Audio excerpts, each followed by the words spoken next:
जय श्री कृष्णा दोस्तों, राधे राधे। आप सभी को अक्षय तृतीया की बहुत बहुत शुभकामनाएं। आज हम आप सभी के लिए अक्षय तृतीया की महत्वपूर्ण कथाएं लेकर आए हैं। आइए अक्षय तृतीया की पहली कथा का श्रवण करते हैं। पूर्व समय की बात है। धर्मदास अपने परिवार के साथ एक छोटे से गांव में रहा करता था। वह हमेशा अपने परिवार के भरण पोषण के लिए चिंतित रहता था। उसके परिवार में कई सदस्य थे। धर्मदास बहुत ही धार्मिक प्रवृत्ति का व्यक्ति था। एक बार उसने अक्षय तृतीया का व्रत करने का सोचा। अक्षय तृतीया के दिन सुबह जल्दी उठकर उसने गंगा जी में स्नान किया।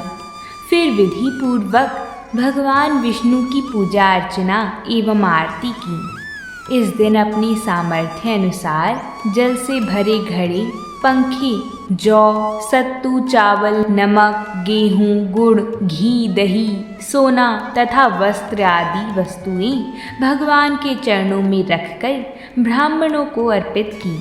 यह सब दान देखकर धर्मदास के परिवार वाले बोले तथा उसकी पत्नी ने उसे रोकने की कोशिश की। उन्होंने कहा कि अगर धर्मदास इतना सब कुछ दान में दे देगा तो अपने परिवार का पालन पोषण कैसे होगा।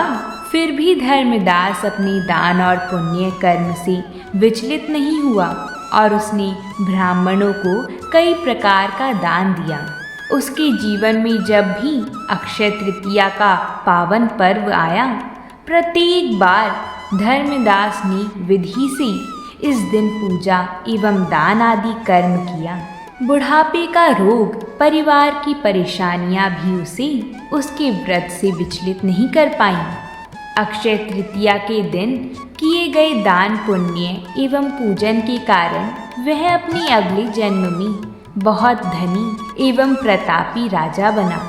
वह इतना धनी और प्रतापी राजा था कि त्रिदेव स्वयं उसके दरबार में अक्षय तृतीया के दिन ब्राह्मण का वेश धारण करके उसके महायज्ञ में शामिल होते थे। उनके राज्य में सभी प्रकार का सुख, धन, सोना, हीरे, जवाहरात, संपत्ति की किसी भी प्रकार से कमी नहीं थी। उनके राज्य में प्रजा बहुत सुखी थी। अक्षय तृतीया के पुण्य प्रभाव से राजा को वैभव एवं यश की प्राप्ति हुई, लेकिन वह कभी लालच के वश नहीं हुए एवं अपने सत्कर्म के मार्ग से विचलित नहीं हुए। उन्हें उनके अक्षय तृतीया का पुण्य सदा मिलता रहा। अपनी श्रद्धा और भक्ति का उसे कभी घमंड नहीं हुआ। वह प्रतापी राजा महान और वैभवशाली होने के बावजूद भी धर्म मार्ग से कभी विचलित नहीं हुए। माना जाता है कि यही राजा आगे के जन्मों में भारत के प्रसिद्ध सम्राट चंद्रगुप्त के रूप में पैदा हुए थे। जैसे भगवान ने धर्मदास पर अपनी कृपा की, वैसे ही जो भी व्यक्ति इस अक्षय तृतीया के दिन इस कथा का महत्व सुनता है और विधि विधान से पूजा एवं दान आदि करता है, उसे अक्षय पुण्य एवं यश की प्राप्ति होती है। तो बोलिए भगवान श्री हरि की जय हो। आइए अब हम अक्षय तृतीया की दूसरी कथा को सुनते हैं। जब महाराज युधिष्ठिर जी द्वैत क्रीड़ा में अपने सारे राजपाट को हार गए थे, तब उनको 12 साल का वनवास और 1 साल का अज्ञातवास हुआ था। जब पांचों पांडव ने द्रौपदी के संग वन की ओर प्रस्थान किया तो उनके साथ उनके पुरोहित धौम्य ऋषि और अनेकों ब्राह्मण उनके साथ वन की ओर चल पड़े थे। युधिष्ठिर जी और द्रौपदी जी इस बात को लेकर चिंतित हो गए थे कि वह सब इतने ब्राह्मणों के भोजन की व्यवस्था कैसे करेंगे। युधिष्ठिर जी को उनके पुरोहित धौम्य ऋषि ने सलाह दी कि आप सूर्य देव की उपासना करें। धौम्य ऋषि के कहने पर युधिष्ठिर जी ने सूर्य देव की उपासना की और सूर्य देव ने युधिष्ठिर जी के तप से प्रसन्न होकर उन्हें दर्शन दिए। तब सूर्य देव ने उनके तप का कारण पूछा तो युधिष्ठिर जी ने कहा कि प्रभु, मैं वन में कैसे इतने ब्राह्मणों के भोजन का प्रबंध करूँगा, मुझे उसका उपाय बताएं। तब सूर्य देव ने उन्हें अक्षय पात्र प्रदान किया। सूर्य देव कहने लगे कि इसमें 4 प्रकार की भोजन सामग्री तब तक अक्षय रहेगी जब तक द्रौपदी भोजन को परोसती रहेगी और स्वयं भोजन नहीं करेगी। अक्षय पात्र की विशेषता थी कि द्रौपदी जब तक भोजन नहीं कर लेती थी तब तक उसका भोजन समाप्त नहीं होता था। इसलिए द्रौपदी सभी को भोजन करवाने के पश्चात ही स्वयं भोजन करती थी। माना जाता है कि युधिष्ठिर को जिस दिन अक्षय पात्र मिला था वह अक्षय तृतीया का ही दिन था। ऐसी ही एक बार की बात है, दुर्वासा ऋषि वन में अपने शिष्यों सहित पांडवों के निवास स्थान पर पहुंच गए। पांडवों ने उनका आदर सत्कार किया और उन्हें भोजन का निमंत्रण दिया। दुर्वासा ऋषि ने उसे स्वीकार कर लिया। वह कहने लगे कि तुम भोजन तैयार करो, मैं शिष्यों सहित नदी पर स्नान करके आता हूँ। इतना कहकर दुर्वासा ऋषि नदी पर स्नान करने चले गए।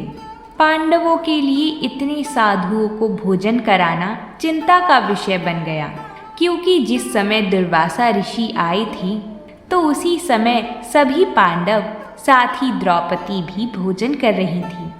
क्योंकि द्रौपदी ने अक्षय पात्र में से भोजन कर लिया था, इसलिए उससे भोजन प्राप्त नहीं किया जा सकता था।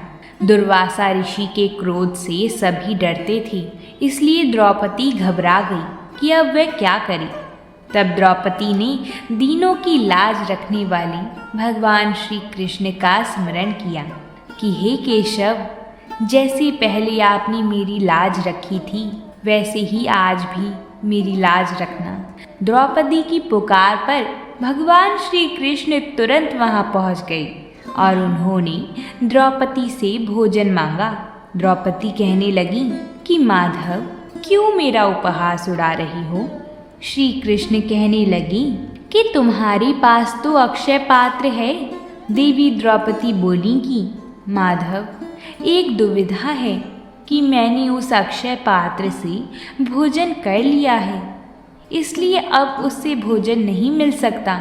भगवान श्री कृष्ण बोले कि प्रिय सखी द्रौपदी, तुम मुझे अक्षय पात्र दिखाओ तो।